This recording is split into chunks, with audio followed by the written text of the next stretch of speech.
3 बेटे थे। पति खूब अच्छा कमाता और बड़े घर की ऐश सब था मोहिनी के जीवन में।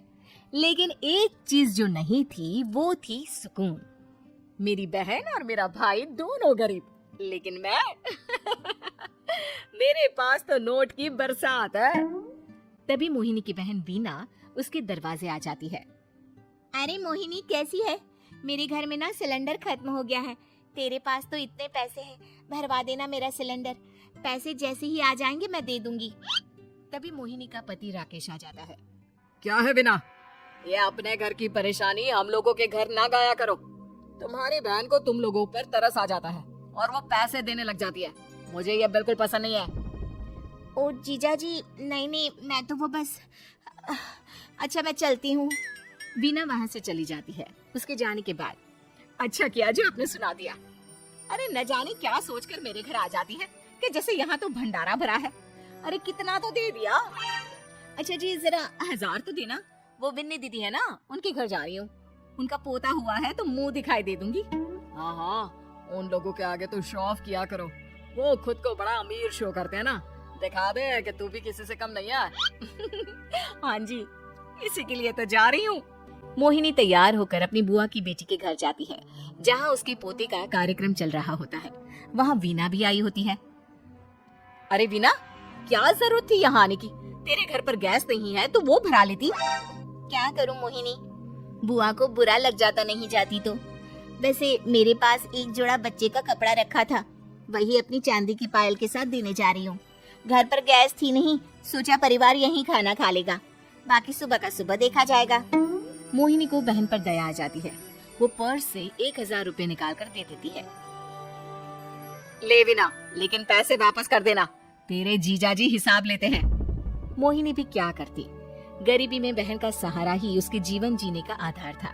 फिर एक रोज, सुनिए, भाई के घर बेटी हुई है, मुझे माँ के पास जाना होगा। अरे उस घर में ना कूलर है ना एसी, कैसे रहोगी तुम? हाँ वही सोच रही हूँ कि अकेली जाऊं, बच्चों को साथ ना ले जाऊं। चले जाओ, लेकिन ये जो तुम अपने गरीब परिवार से मिलने चली जाती हो ना, मुझे बिल्कुल अच्छा नहीं लगता। पता नहीं मैं भी कैसे मैनेज करती हूँ, लेकिन क्या करूँ। मोहिनी भाई भाभी के घर आती है। मोहिनी कैसे आना हुआ? तू यहाँ हम लोगों के घर रह लेगी या फिर किसी होटल में रहेगी? क्या हो गया है माँ? मोहिनी को क्यों ऐसे बोल रहे हैं आप? अरे तू नहीं जानती अपनी ननद को, पैसे वाली है ना, तो ऐड कुछ ज्यादा ही है।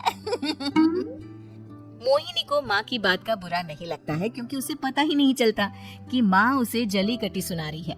वो भाभी की बच्ची के साथ लेन देन करती है और वहाँ से चली जाती है। उसके जाने के बाद, माँ क्यों आप मोहिनी को इतनी सारी बातें सुनाती हो? भाई का बेटा बोल पड़ता है। माँ क्योंकि दादी जानती है कि बुआ के अंदर घमंड है। सही बोल रहा है मोहन, बहू भले तुझे ना दिखता हो, लेकिन मुझे और मोहन को दिखता है कि वो कितनी घमंडी है। मोहिनी मायके आती है, जहाँ गरीबी के कारण चीजें कम होती हैं।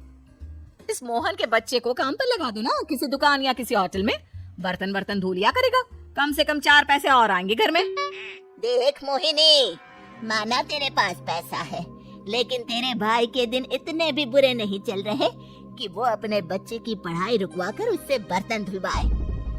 मोहन माँ की ओर देखता है, जैसे आंखों से बोल रहा हो, देख लिया बुआ का हाल। हाँ मोहिनी, बात तो सही है, लेकिन अभी मोहन को पढ़ना है।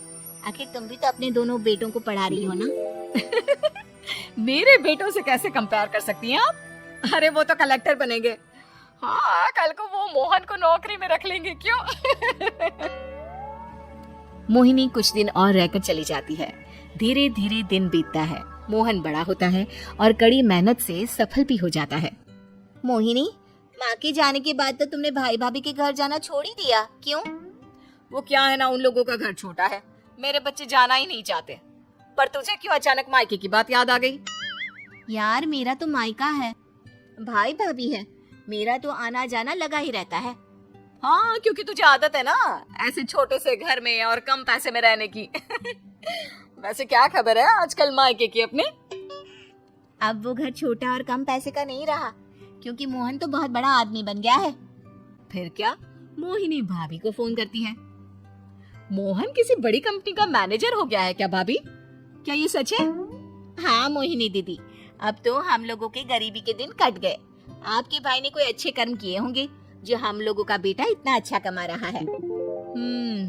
देख लो भाभी, पहले भी आपने कई गलतियां की थी, आप थोड़ा संभल कर चलना। भाभी को मोहिनी की बात समझ में नहीं आती कि वो क्या कहना चाहती है। फिर एक दिन वीना मोहिनी से कहती है, मोहिनी, हमारा भतीजा मोहन अच्छा कमा रहा है, क्यों ना मैं अपने बेटे की नौकरी के लिए उससे बात करूं। अरे बुआ का बेटा है, ये सोचकर मदद तो करेगा ना। हाँ हाँ, क्यों नहीं करेगा, उसके बुरे दिन में तो हम भी खड़े थे। मोहन को वीना फोन करती है और अपने बेटे की मदद करने की बात करती है। हाँ हाँ बुआ, क्यों नहीं, आप सिद्धार्थ को भेज दें, मैं अपने ही कंपनी में उसकी नौकरी करवा देता हूँ। दिन बीतते हैं, अब वीना के हालात भी अच्छे हो जाते हैं। क्या बात है वीना, तूने भी कार ले ली, वो भी इतनी अच्छी। हाँ मोहिनी, अपने भतीजे के कारण तो हम लोगों के दिन अच्छे हो गए। उसने सिद्धार्थ की नौकरी लगवा दी है, वो भी शानदार। ठीक है, लेकिन पैसे ख्याल से खर्च करना। वो क्या है ना, पैसे आने आसान है लेकिन संभालने मुश्किल। मोहिनी घर पर अपने पति से बात करती है। देखो ना, सबके पास पैसे हैं, एक वक्त था जब मैं ही अमीर हुआ करती थी। लगता है कि ज्यादा दिन नहीं रह पाओगी, मेरी नौकरी को कुछ साल ही बचे हैं और तुम्हारे दोनों लड़के निकम्मे हैं। उन लोगों को बोलो ना कि नौकरी करें। तभी वहाँ मोहिनी के बेटे भी आ जाते हैं। अरे हमें क्या मोहन समझा है जो दिन रात गधे की तरह काम करते रहे। खैर, दिन फिरते हैं और मोहिनी के पति की नौकरी भी खत्म हो जाती है।